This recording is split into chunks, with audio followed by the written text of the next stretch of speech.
Hi, it's Phyllis Today with another segment of Ask Phyllis Today. Well, we're coming into February. It's going to be Black History Month, and I thought that we should talk a little bit about Black history. It's very cold today, so I won't talk an awful lot.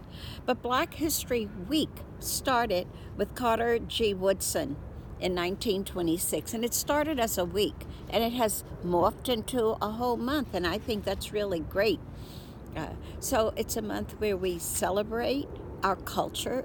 We celebrate being brought here. We celebrate all the wonderful things that we've done since we've been here. So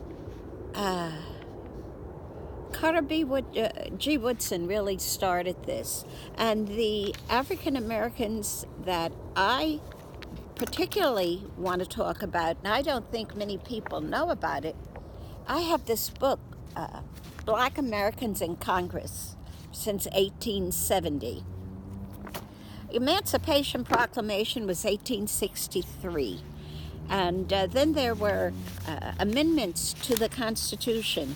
The 13th Amendment abolished slavery. The 14th Amendment made us citizens in America because we're born here. If you're born here, you're an American. I don't know what they want to treat us like, but if we're born here, we're American. The 15th Amendment gave people the right to vote, okay? But it was only men, because remember, back in that time, only men voted. The women needed the 19th Amendment to vote. So black men were running for office all over the country after slavery, after the Emancipation Proclamation, after we got citizenship, and after they got the right to vote. And in the South, our population outnumbered the whites. So all of the villages and towns and states and federal government even had elected officials because it was more black men than white men, so we took on the responsibility of registering to vote, voting, and putting people in the office. Congressman Towns gave me this book. Many of us don't know that Black Americans in Congress from 1870 to 2007, that's when the end of the book, but we've had the Congressional Black Caucus. My congressman in New York was a member of the Congressional Black Caucus. I used to go to Washington every year to a big fundraiser that he'd have there. And then we were there for 3 days, so we did all kinds of things. But many of us really just don't know that early in our history, black men were voting, black men were running cities and towns and states and government. And what happened? What happened was the Ku Klux Klan said, "No way, Jose." So what did they do? They burned us, they killed us, they hung us from trees, they did everything that they could.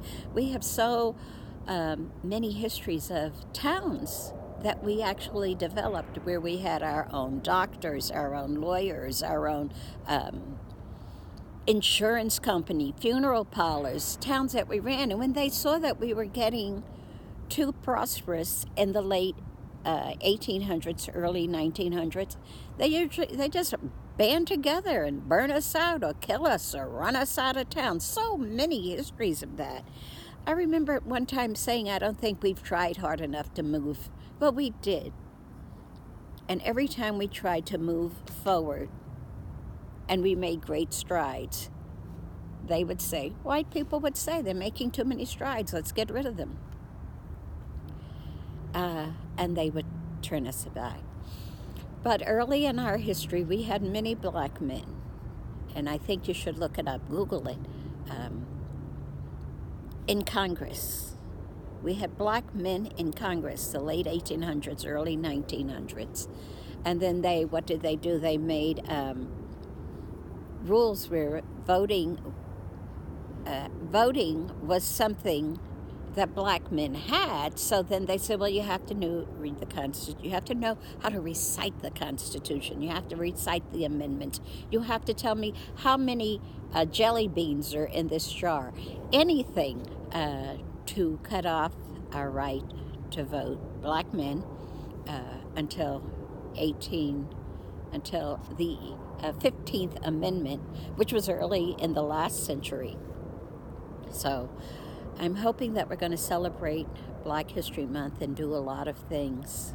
I have some very interesting black heroes that I like. I like Booker T. Washington, Booker Taliaferro Washington, Phyllis Taliaferro, Booker Taliaferro. That was really his last name, but he got excited at one point in his life and wanted to identify with President Washington, so he forgot all about his Taliaferro name and named himself Washington. But we're all from the same family. So I'm hoping that we're going to celebrate Black History Month next month. There are going to be so many things that we can do. We need to go to our museums, our churches, anything that we have to celebrate us. We need to get out and do it. We need to know our history. I know I was planning to have a dinner at my house on the 9th, but I didn't get the person who suggested that we get together. I haven't heard from her. I texted her, and she didn't text me back, so I guess that's pretty much off. But I am hoping that we're going to celebrate ourselves, and I know too many of us do not know that early in our history, I leave this book on my coffee table, Black Americans in Congress, 1870, starting in 1870 to 2007. That's when this book was published. But we still have many black men and women in Congress now. The Congressional Black Caucus, I don't know how many members there are now, but we have quite a few in the Congress now. So I'm hoping we're going to celebrate Black History Month. I'm hoping that you're going to understand the 13th Amendment abolished slavery. 14th Amendment gave us citizenship, and the 15th Amendment gave black men or men the right to vote. Women didn't have the right to vote until the 19th Amendment, and that was in the last century. So I wanted to do more on this, but it was kind of rushed that I came out of the house today. So I am introducing us into something encouraging that we're going to study Black history. We have Paul Laurence Dunbar. Probably you don't know him. He was a poet, and he wrote In the Morning. I want to recite it for you. In the Morning by Paul Laurence Dunbar. Laus, laus, bless the Lord. Don't you know the day is broad? Bet if you don't get up from die, you scamp, there gonna be trouble in this here camp. Think I gonna board and be. Whilst you lay there fast asleep, that's a putty hard to do. Don't you hear me, Elijah? That is in our dialect, the dialect that we used to have, Ebonics. I remember there was a congressman in New York who wanted Ebonics taught in our schools. He was on the radio. I called him and I wanted to know from him who was going to teach Ebonics. We were going to get the white teachers or the black teachers to learn our cultural language. Ebonics it was called.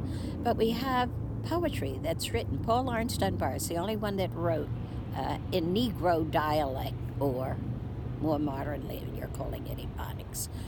So I hope we're going to go to the museums. I went to the one in Washington, the National Black History Museum. You don't have a ticket, don't worry. I didn't either. I went with my cousin Terry, who lives in Alexandria, and we waited outside, and guess what? People were coming who had too many tickets, and they'd ask, do you want a ticket? And I'd say, yes, yes, yes. My cousin Terry went to park the car, and when she came back, boom, we had tickets to go in. It's 3 stories, and it's exciting.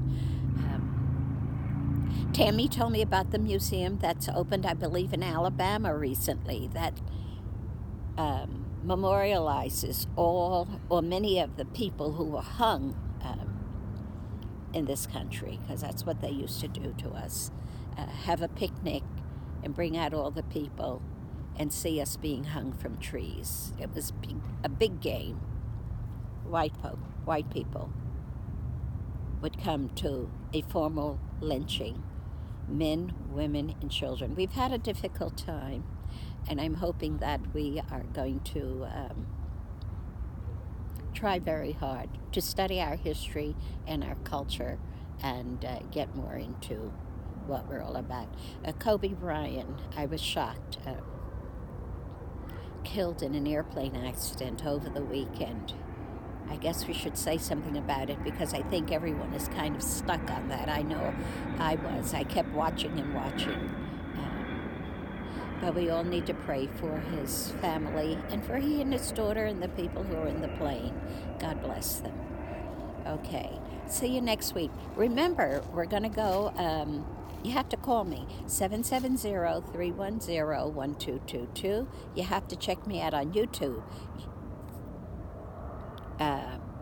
Ask Phyllis Today on YouTube, and you have to look at www.askphyllistoday and Gmail, askphyllistoday@gmail.com. Oh, it's cold out here. Have a great day. Bye-bye.